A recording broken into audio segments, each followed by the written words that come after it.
Okay, we put these on in somewhat of an order. The Insta 360,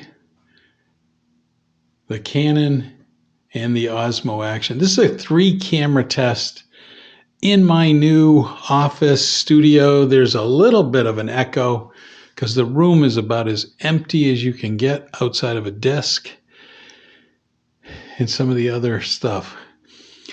I'm going to only do one soundtrack, and it's coming out of the Insta 360 One RS.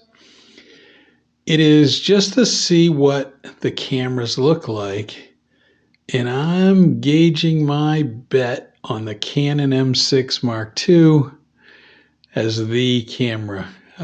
Just looking at it from this perspective, it's the one. So,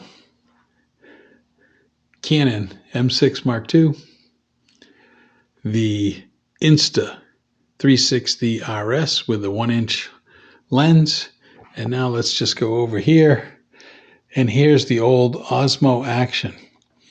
Now, I'm going to tell you the Osmo Action is a go-to.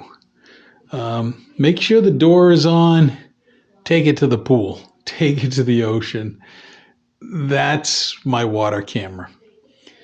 The RS, you can do it. I just don't like, I don't trust that one as much.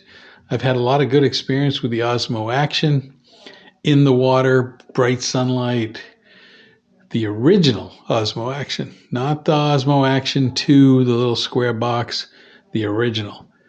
I think it was like $150, $170. Well worth it. Hope you like this comparison video of the old Osmo Action, the Insta 360 One RS, and the M6 Mark II. I don't have a lot of studio lights. Clearly, I only have one. I only have one light, and so it may affect some. When I get all my lights set up, it'll probably be a different experience. But hopefully you like this video, and is my hair a mess? Sorry, like and subscribe. Thanks for watching.